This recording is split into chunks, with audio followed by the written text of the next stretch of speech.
Hi,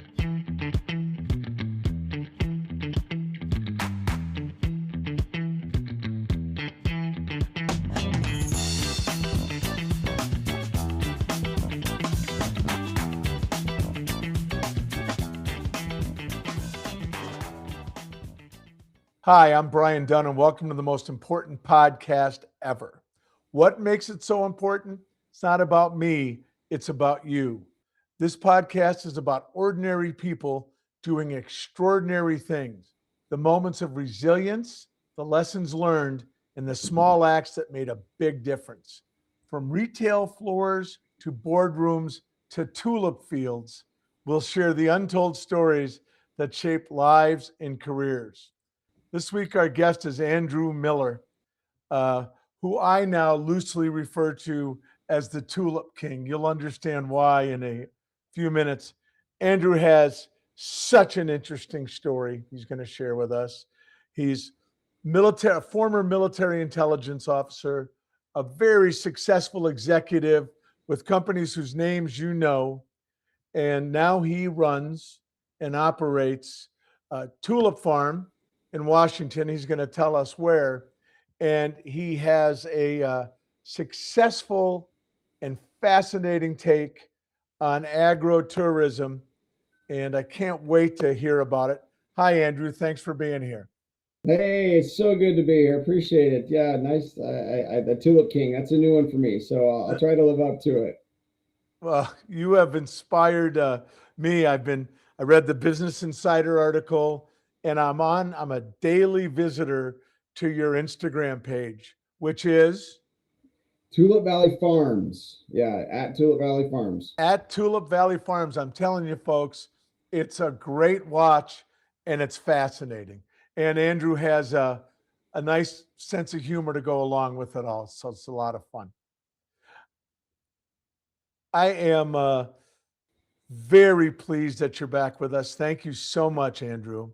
And maybe you could walk us through your history. I mentioned the jobs. You've got an MBA. I believe you have a law degree. You're Yeah. a very accomplished man. Well, I appreciate that.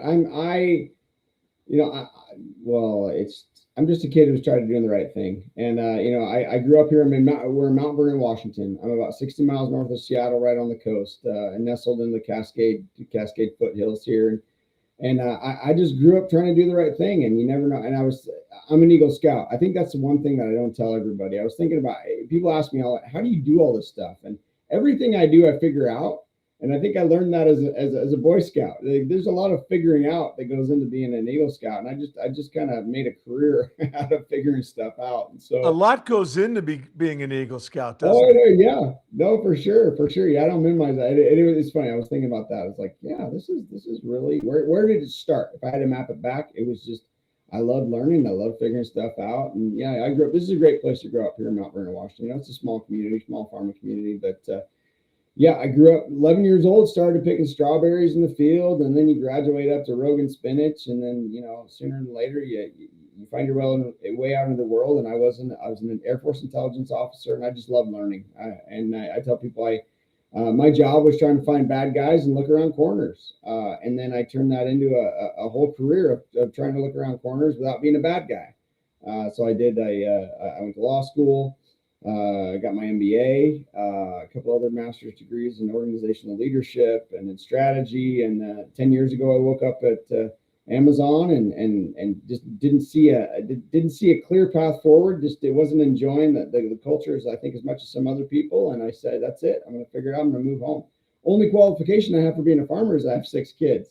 And so we made a decision to go home. Back where I grew up is a great place to be a kid. There's no hack in parenting other than living close to grandparents. So I bought a house next door to my mom and dad, and just we went to work. And my first job back was as an economic development strategist. And that's, as I like to tell people, that's my job was try to figure out an approachable and equitable way for a quality of life for people. And that was really significant. Do you work for the state in that job or the county? No, yeah, it was a kind of a hybrid where it was partially funded by individual some like donors, and then also partially funded by the county. And so it was, but the whole job was to try to figure out how to keep people employed. Like how can we have jobs that are like, that are going to be able to contribute to people's well-being, and that's not an easy thing in rural America. We're 80 miles from 6.5 million people. There's projected to be 20 million people in the next 15 years between Seattle Metro and Vancouver Metro, and we have all of the pressures and not a lot of the industry here in our little community. And part of my portfolio was farming. It was to try to figure out a future focused farming plan. And I ran into a buzzsaw of this is not the way we do things. It's, we've always done it this way. And I've worked in a lot of industries and none was more resistant to change than agriculture. And I thought it was, if it weren't so important, it would have been funny. A lot of people consider farming, it's like this Jeffersonian democratic principle. It's not. It's a business. You create and convey value or you don't. And if you don't, someone will figure out what to do with your land, right? And that is a real big problem where we live. And so my job was to try to figure out in the United States, 90% of all the farm gate value is done in all the farms is done by 10% of the farms. And it's the same thing in my community. Big didn't need our help. It's the mid-sized. There's an option. I need to figure it out. And that's really where I sunk my teeth in. You needed to help those businesses, those farms, I imagine, find their purpose. Very much. And too often innovation in agriculture is just a bigger, faster tractor or spraying with drones. And the fact of the matter is that's not going to help people. That most people do not need that. Or if they do, they know where to find it. What we need are innovative business models that create and convey value in a way that feels authentic, right? And that is what people want. The demand signal is blinking red for experience. Like we're really, really good at creating the production side of agriculture doesn't need help, right? We know how to produce. It's the conveyance, it's the creating and the conveyance, it's the value add, it's the experience. And that's really where I found my traction was in being able to use my farm to create experiences for people. And it became your farm's purpose. Yeah, it absolutely did. And I tell the story. My first year out of the gate as a tulip farmer was COVID. The world shut down 10 days before I was going to open. Right? I only know how to do it the hard way. And so when things happen on the farm, I'm like, well, is it COVID hard? Can people still give us their money? Because that was pretty hard and we figured it out. And but something happened after COVID. People came and saw me. During COVID, nobody can see me. So I grabbed my phone and I just broadcast the bloom to everyone who was stuck at home. And I thought I was providing value. I wanted to maintain connection. What surprised me is a year after the COVID revenge year, where everybody had time and money to travel. Remember, they came and saw me. They came from all over the world and saw me. And they would give me these big, uncomfortable bear hugs, uncomfortable for my wife because they're usually pretty ladies. They gave me these big hugs and would say things like, Andrew, you saved my life. And I didn't have anywhere to put that because I didn't know what that meant. So I asked them. I remember one woman, she was from Philadelphia. She said, hey, Andrew, I live alone. I don't have any family. I had a window. I could see the world was going on, but I wasn't sure I wanted to be a part of it. But every day I saw your bloomcast. You're standing out there. You got the silly grin on your face. You're surrounded by all this natural beauty. You got all this enthusiasm. And you said we're going to figure it out. And I believed you. And it did. And then Monday, a young woman from Nicaragua showed up in my farm. And she said the exact same thing. She said, Andrew, it took me 7 years to get here, but I need to tell you, I was going to kill myself. And then I saw your bloomcast. COVID was so hard for me and I was so scared, but then I saw, and I love flowers and you love flowers. And I think God put you on my path. That it made me a steward of significance. What I love about tulips is their significance. They have all of the significance that we give them. I didn't understand that when I became a farmer, but I learned it really fast. And I organized my business around it. It's so interesting because, as I mentioned, I'm a daily visitor now since I became aware of what you're doing to your Instagram and that bloomcast every day. There's something there's something about it that's soothing and hopeful and really beautiful. I mean, beyond just the beauty of the flowers, for me, it's the beauty of the simplicity of the message. No, absolutely. And I don't miss one. When the flowers in bloom, I don't, and there's sometimes I'll forget, I'll be busy, I'll get hit with this, problem to be solved, and it'll be 6 o'clock at night, I haven't done the bloomcast. I start getting texts and DMs from people want to know if I'm okay.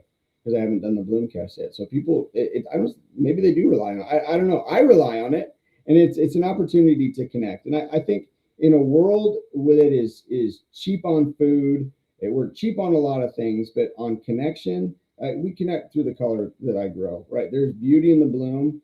There's healing in farming and in color. But other animals don't do this. This is flowers are about significance, and I think it's really it was shocking to me. I got here as soon as I could, but I do count it as a special stewardship. Like my farm's organized around people's experiences, not about how efficient it is for me to farm.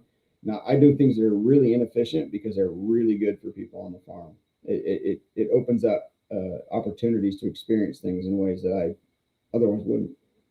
I think it is why Christensen would say, and you and I touched base when we talked Yeah, on Christensen a little bit, he would say those experiences are resilient. yeah, Those experiences are a reason to exist. Because Christensen also says businesses and societies and civilizations that don't have a reason to exist over time tend not to exist. I mean, it yeah, seems to make 100%. perfect sense. Right. Well, and it gets back to the job to be done, right? What is the job to be done? When there's a massive amount of efficiency out there, the job to be done in your farm has to change. And the job to be done on my farm is to connect people to what it is that they came for, right? To provide a platform with the space and at a pace that they're looking for. And people thank me for being in business. I mean, I'm not for everyone. My farm's not for everyone. Some people are looking for something else, and I hope they find it. Right? I get a ton of 1-star reviews for people that are upset that there's AI in my gift shop. I don't like AI slop in my gift shop either, but it's just something that some people love it, right? Or my cow's got in a fight. I get a one, and these are the it's just it's noise, right? It says more about them, but small business only works if you do, but it is I cannot wait to get out of bed in the morning, most days. But when I've got a bloom on and I know there's several thousand people that I'm going to meet today that came for what I grew, well, there's no feeling in the world like that. Tell us what a day in the life is like. Oh, yeah. So I usually get up between 3 and 4, and I spend about an hour. I call it my ponder and pray time, my first hour of the day. And then I have my Pantera and plates time. I'll go to the gym. So I get my workout in, and then usually about 5:30, I'm headed back home, and I'm either on my way to the farm or I swing by and grab something. I'm usually on the farm by 5:30, definitely by 6. And that's sunrise, which is great. Then I got my phone out or my camera out. I do let people, we do an early access at 7 a.m. But from 6 to 7 is my time on the farm. That's when it's me and my flowers and my cows, nobody else out there. And that is a really peaceful time for me. And then about 7 o'clock, I start welcoming guests on the farm. We have early access. I'll talk to folks, and then 9 o'clock, the gates open. I start solving problems. I spend most of the day either I call them tulip talks. So I'll do a tulip talk 3 or 4 times a day and with guests. And otherwise, I walk around and make bouquets and solve problems. The generator goes out, I go solve that. Somebody's dogs running loose across the farm. I'm solving that. Lawyer calls, I got to solve that. I'm checking email 25 times a day like everybody else, trying to stay on top of my other 3 jobs. And then once in a while I get to eat. But today I had to run out and sign some paperwork at my off-farm job and came back just in time to meet a group of our tribal elders from our local Native American tribe, right, that were on the farm that I welcome every year. And so there's nothing real. I guess the norm is that I'm always moving. And then we close down about 6 o'clock. I have to invite the last people who don't want to leave out, and then run through pulling garbage, making sure the porta potties have got the toilet paper and the garbage cans are getting cleaned out, and then running numbers and finding out how the marketing plan is doing, and then go home, grab dinner, and 7:45 or so, I'm a zombie. I'm out, and the whole thing starts over. That is a full day. And I'm just curious. You left a sure thing. I mean, you're a smart guy. You're well educated. You had impressive executive jobs. You had a great career in the military. Was it hard to say, you know what? I'm choosing my family. I'm choosing to get closer to my roots, and I'm going for it. Yeah, it was. There's no get around it. Everything, and also, I grew up knowing everything I wanted was on the other side of something scary, right? You got to go through it, and so there was. Yeah, was it going to be hard? Yes. Is it? Would it have gotten easy? I mean, it's just one of those things. I think probably since I'm trained in all of the dark arts, yeah, intel officer, I only know how to think in worst case scenarios. Lawyer, I only know how to think. I had to rewire my brain, frankly, to be a tulip farmer. I'm glad I did. But being able to figure it out and just saying, "Oh, I guess we're doing this today," and having that optimism, and enthusiasm are the only superpowers I really have. I got a lot of energy. Maybe that's the common denominator there, but we show up every day with the enthusiasm, and frankly, it is courage. It's a choice. We're going to make a courageous choice, and it's going to sort itself out.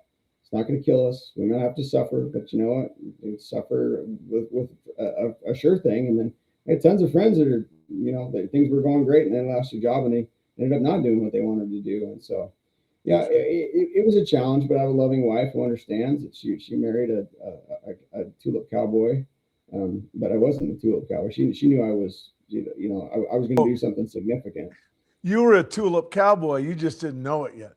Yeah, no, for sure. Yeah. And we didn't talk about, this is the funniest thing is like with this tulip thing. I'm not Dutch and I'm colorblind, right? I'm the only colorblind, not Dutch tulip farmer you will ever meet. And my sister wrote a children's book called Andrew the Colorblind Tulip Farmer. So now I really have to behave because there's a children's book flying around out there with my name on it. So, well, give us a link to that. We'll tag that. I absolutely will. Yeah. That's awesome. Well, talk a little bit about that. How do you now? I mean, are you colorblind?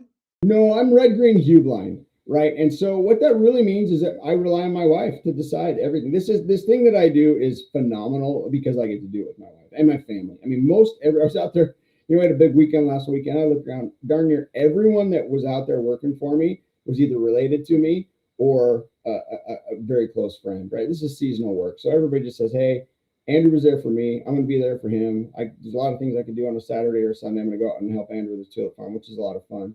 But, my wife, we got 6 kids. We married really early. And when my youngest turned 12 and kind of didn't need as much help, my wife was like, well, it's you. What am I going to do with my career now? I've been a mom. And you never stop being a mom, of course, but with a little bit more discretionary time. Literally, I came home one day and said, Holly, I need you to design the tulip field. Right? I left a partnership and I started a new one, and I had 1 million bulbs that were on their way. And I said, I need help. And we were on the way to Costco, and she said, well, grab a big piece of cardboard. So we did. And she laid it out on the kitchen, on the living room floor, drew the map of the farm, got her little construction paper out, and just started planning every different variety that was going where. And now, 4 years later, she's one of the best tulip field designers, which is a thing, right? In the world. We go to the Netherlands, people ask her questions, and she really knows her bulbs, and I rely on her. And she created the periodic table of tulips for me. So I do these lives, right? And I don't see them the same way as you. And just yesterday, I screwed up. I was like, yeah, I think this is Temple of Beauty. And she's like, she used to jump on the comments and say what he means is this is blushing beauty, right? She doesn't do that anymore. But then she texts me afterward and she's like, this is blushing beauty. So she made all these signs, and they for the rose, like I'd be embarrassed or something. I don't get embarrassed, but I call it like I see it, even though I don't see it the same way. And it's super fun. Something I get to do with my wife, and I love doing it with her. I'm obsessed, fascinated by farming. I'm a city guy, but I just am fascinated by it. And you said 1 million tulip bulbs? Yeah, that was my first year. I plant 2.2 million a year, and we bring in about 1 million every year from the Netherlands. So we plant a lot of bulbs. How do you buy 1 million tulip bulbs? They count them out? How do they do it? Well, it's mostly by weight. They'll figure it out by weight. And I measure by volume. I know about how much will sit in the boxes that I have, and then I just multiply by the number of boxes I have. I don't count. They have laser counters in the Netherlands, But yeah, I have a broker.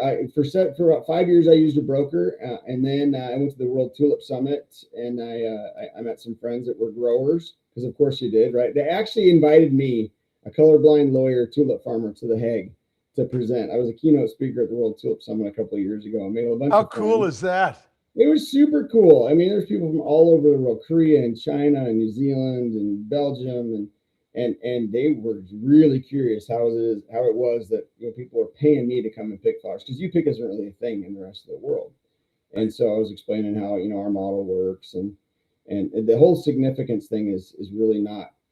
It's just not globally. It's understood, but it hasn't caught on quite. The agritourism is started in Italy of all places, and then but it's since kind of spiraled, and which is in all the right ways. But yeah, I just made some friends and said, hey, I need the bulbs that and they grow the bulbs, and my wife puts an order in. I know approximately, she does all the math. I have this many linear feet of field, this many bulbs go in that linear feet. She says, here's what would look good there. We sit down and carve out a deal.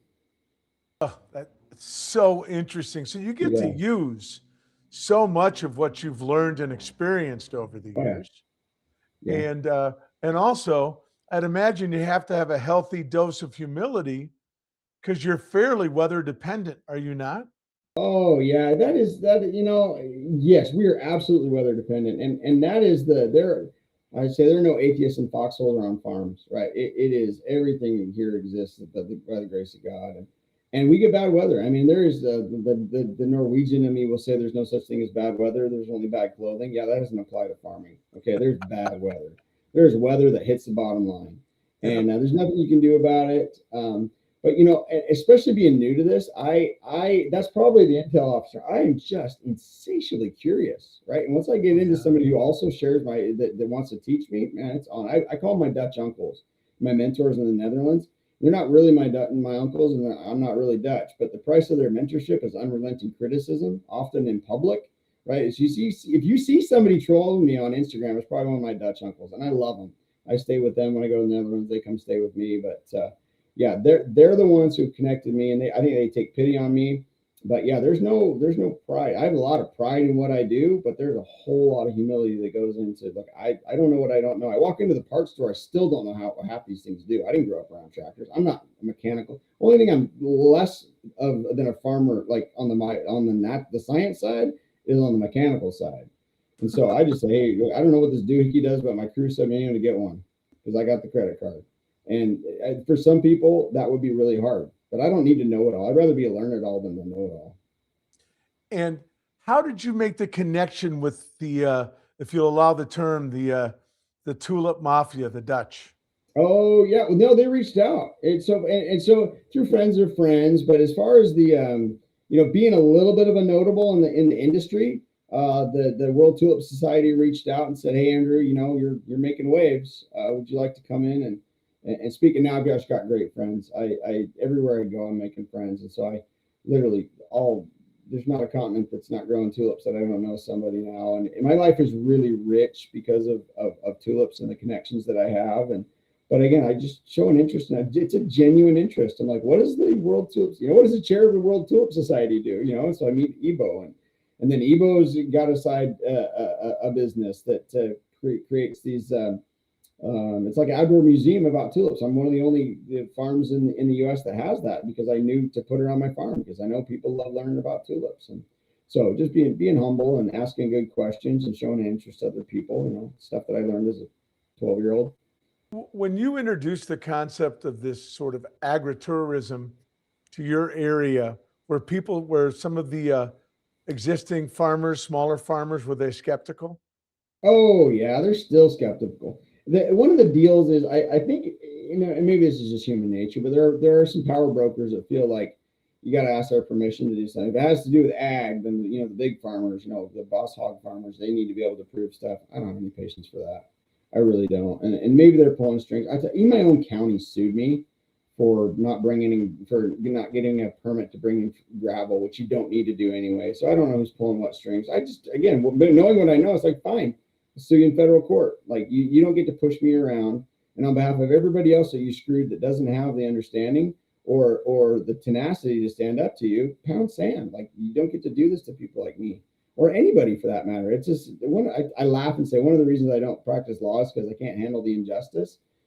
So I'm going to go at it from the other side, and we're going to find ways to.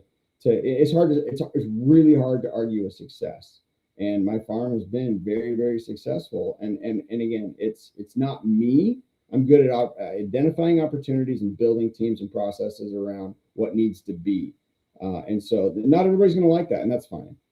But I'm not constrained by convention. And those that are, I beg to differ. I think you are responsible because it's your vision. And I think it's so cool how sharp you are on it. So your farm makes money with tourists, what I would say, the Instagram, the pictures, people go to yeah, take pictures and be in the beauty, and you sell stems. Yes. we do. We do you pick stems. I don't do any wholesale. I don't. The only retail that I do is on the farm. I don't wholesale any of my bulbs, and I don't wholesale the flowers because, frankly, I'm not a very good flower farmer. I'm not. I grow ugly flowers. You're gonna put on my tombstone. Here lies Andrew. You grow, but people walk right past them and they pick the ones they want. And I'm sure there's a life lesson in that, right? I don't need perfection because there's no perfect experience. What I do is I create the space at a pace that people can come and do what they want to do. And so, yeah, if I were a bulb farmer, I'd be growing a soccer field right now because everything would be topped, right? I create experiences and I sell that experience to people. I think it's so cool and such an interesting model for some of our farmers across the country, especially in the small family farms. I think there's interesting, I think it has a long tail if people want to No, learn from it. it absolutely does. And this is where the part of me, like, this is the policy side of me that really starts to get wrapped up because, I look at, I look at adjacent industries and it's like, I should be doing camping, right? My county won't allow it. I have a 5-acre parking lot. The self-contained RVs, no problem. Like it hurts no one, only creates revenue for me. And people can come out and walk around, do a bonfire at sunset. They'll pay me $100 a night. I could make more on that than I even do on tulips because I have such a work from farm. That's another one. It's like, come out, you want to do, I have a realtor friend. She's like, I would do all my appointments out here, Andrew. People come from far and wide to do it. Even if the tulips aren't in bloom, it's still a beautiful place. You get Wi-Fi going. People just need a reason to come out and walk around. So those are kind of the adjacencies, the things that I look at and say, well, I should really try this. And then I got the county saying, if you're not growing potatoes, you're wrong. Jeez. Well, the government's always there to help. Very much. Very much. As Reagan once said, got fired for doing the same thing the last guy did, cheaper or faster, right? And that's management. But we're not going to manage ourselves out of these wicked problems. We're just not. And so we'll be disruptive, and sometimes that's going to irritate people, and so be it. Here I am. I'm the chief irritator. I love it, and I so appreciate your time, and it has made me. I have a little tulip bed, 2 tulip beds at my home, and I haven't done anything with them in like 5 or 6 years. And once I became aware of you and connected with you, I went out and looked at them and said to myself, Brian, you're worthless and weak. We have to learn how to do this. And so I'm going to be hitting you up for some tips. Oh, please. Don't be so hard on yourself. Tulips are hard to grow. But you know what tulips also are? So is hope. Hope's hard to grow, and tulips are hope. They come, they emerge in the spring. Yep. I love it, man. I love them. Yep. And honestly, getting to know your story and reading about you has inspired that even deeper in me. So I'm definitely going to figure out a way to get out and see you. There's got to be a golf course somewhere in the area. Oh, you got great golf courses up here. Yes, we do. Yeah. Okay. You know what I'd love to do, if you're up for it, I'd love to hit you up next spring as everything's emerging, and maybe we could do a little live on the air kind of thing. Love that. I would love to do it. We'll do it live from the bloom. I love that. And Andrew, we're going to link your farm. We're going to link the children's book. We're going to link your Instagram. If you'd like that, you let us know. Sure. We want to do that. Yeah, no, more the merrier. I think you are emblematic of what's great about the entrepreneur in this country. And I greatly admire what you're doing. And I think it's wicked cool. So thank you so much. I for enjoy being it. here. I enjoy it. I appreciate the kind words. We'll keep doing it. People keep coming. We'll keep doing it. Right on, man. Well, that's it for this episode of the most important podcast ever. A huge thanks to my new friend, Andrew Miller, for sharing his story, and an even bigger thanks to you for tuning in. If you enjoyed this conversation, share it with someone who might find it meaningful. You can watch and listen on our YouTube channel. We're available wherever you get your podcasts. I want to thank my crew here at Streetside Studio 7 to make this happen, and our hosts, Deja Blue House of Coffee. Thanks again, Andrew. Take care of yourself, brother. You bet. Thank you, Ryan.